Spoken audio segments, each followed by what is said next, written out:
In today's video, we are talking about what it takes to open up a second location. So my wife and I, we own Military Lawn Cuts, and we have a successful six figures. We do $630,000, where we did $630,000 last year, gross revenue in our current lawn care business, but we want to open up a second location. So we are actually in the process this month opening up our second location, and we are going to be talking about how we do that. So let's jump into it. So a few questions from our viewers that I've gotten is, how are we going to basically handle our Google business profile with two different locations? So I would highly recommend to make sure that you actually do have two separate SEO Google locations.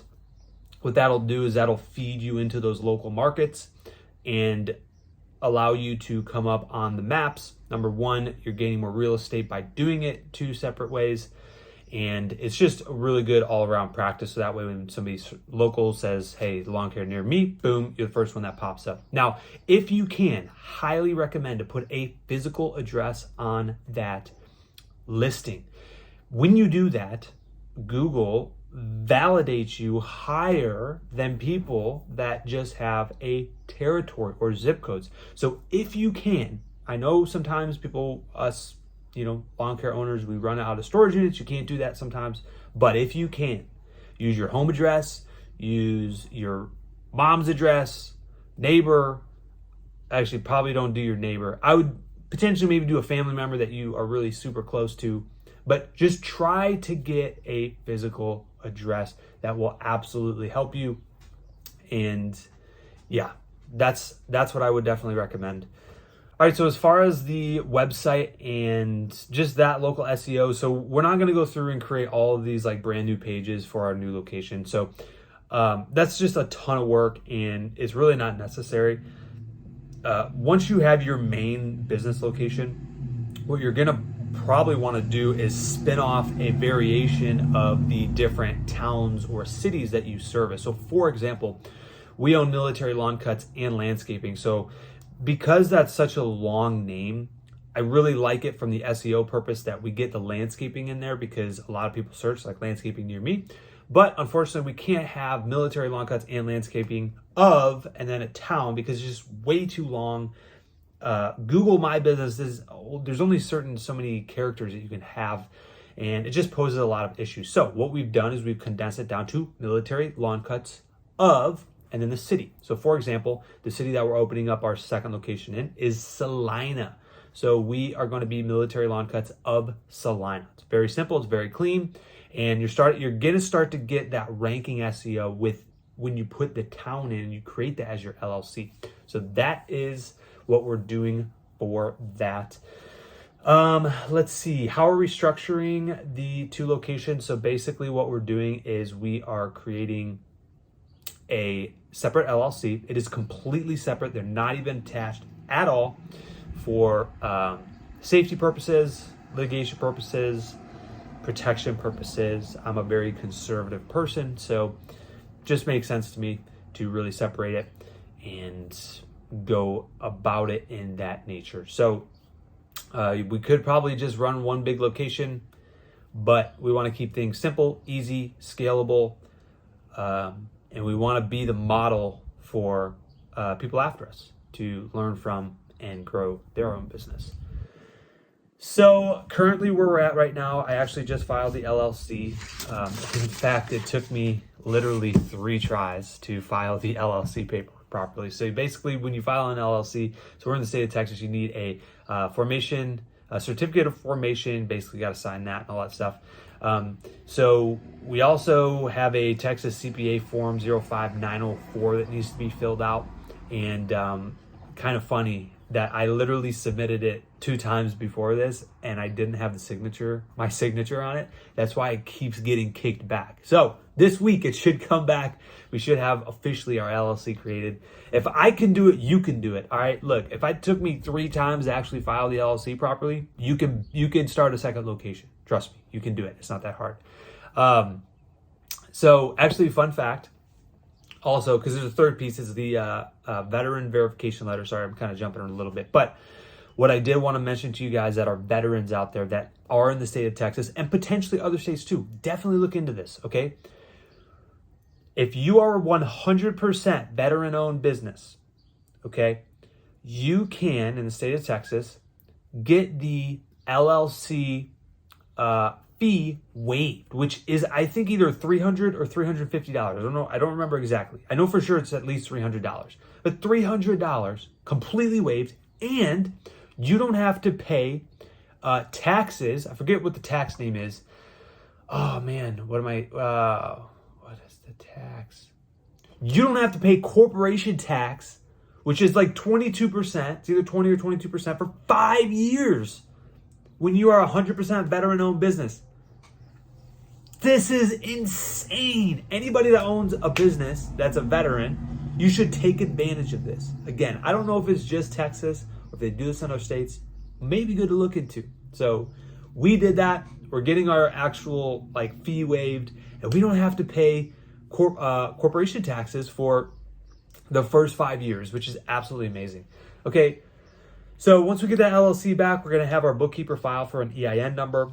That's like your social security number in the business. You're going to definitely have to get that. Now, what we're doing differently on this location, so I don't know if you guys have been following our channel for a while, but we do the profit first system on our bank accounts. We have literally 14 bank accounts, and I allocate every week. There's a lot of money that moves around these bank accounts. It's almost like a full-time job allocating. So as we scale, we can't do that. Okay, there's things in the business that we realize that as you grow and scale, you can't continue to do the same thing that you're doing when you're at that level. To get up there, you have to do different things. So what are we doing? We're only operating from one bank account, which makes me a little bit nervous because I'm very conservative. But what we're going to do to combat this is we're going to put a set number of maybe at the beginning it's 10,000.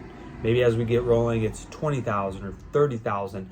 Eventually, we want to get to a point where we have enough cash reserves in the bank there and say, okay, let's say maybe it's 50,000 once we get rolling. And we say, hey, we can spend all the way up until we get to that 50K mark. Once we get that 50K mark, we got to put the brakes on, right? Because we need a buffer. Sorry, I got the window open here. It's a little windy, like a wind tunnel.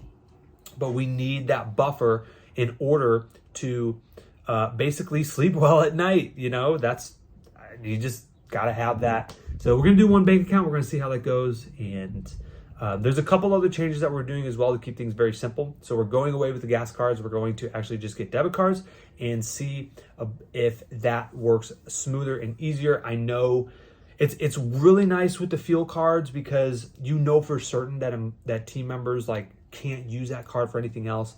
But if we're really on our books and we really hone in on that with our bookkeeper, we'll be able to catch any kind of stuff that may be going on outside of that. And obviously we trust a lot of our team members, but there's always that one bad apple that could ruin it for a lot of things. So we're only going to do debit cards. We're not even going to get a credit card for this location. We're going to keep it very, very simple. So we're also going to have to set up a QuickBooks account because again, we're completely separating our P&Ls. We do not want co-mingling. The minute you start co-mingling, they can pierce the veil in a litigation suit. So we want to keep things very, very clean. We want to start fresh from the beginning, from the start, which is so frustrating right now because we actually do have a couple customers in our new territory that are actually being serviced by our main location. Once we get our EIN number, our LLC, our bank account, and all that stuff, we are going to pull those customers right out of that system and put them in the new CRM, which is Copilot. So if anybody, obviously, Copilot just launched a few months back, and we are absolutely going to be hitting the ground running on the new location with Copilot. So we are going to run 2 dual CRMs. Currently, right now, we use Service Autopilot. We're also going to learn Copilot University just came out, so we're going to be learning all of that. And our office staff will just have to multitask and do both CRMs right now until in the fall, we will switch our main location over to Copilot. So I believe in what Mike Andes is doing on that. I know they're even just the little things with the interviews right now. I'm literally doing hundreds of phone calls for interviewees right now. And it would be very, very nice if I could have a automation that sends them a text and sends them an email when they're scheduled. I'm doing all that manually right now, and it takes up a lot of time. So how do we get very, very efficient? How do we do more with less? That's why Copilot is coming into existence, and we are going to be jumping in on that with 2Beat here shortly. So that's what we got going on, guys. It's super exciting. We were supposed to launch our second location a couple months back, but obviously we hit some bumps in the road.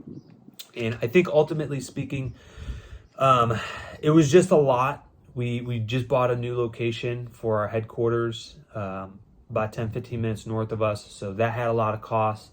So we got our timeline pushed back a little bit. But at the end of the day, a great mentor once told me that if you wait for the perfect time to do something, you will never get it done, because the perfect time doesn't come. And in a scenario that it actually does turn out to be a perfect time to do it, when you do actually make that execution and decision to move forward and do something like opening up a second location, what happens when everything starts to fall apart and nothing goes your way? You're going to have to close business, go out of business, because you waited for the exact perfect time to do what you needed to do. It's not always going to be like that. So when everything starts hitting the fan and things aren't going your way, you're going to crumble and fall. So that's why it doesn't even matter that things aren't perfect right now. We're just starting the location. We're just getting it off the ground. We're going for it. Everything isn't in line perfectly. All of our ducks are not lined up in a row. And things are a little weird right now because they just are. And so if we can get this thing started, execution is better than perfection. And that is the quote of the day. Execution is better than perfection. We'll see you guys next time.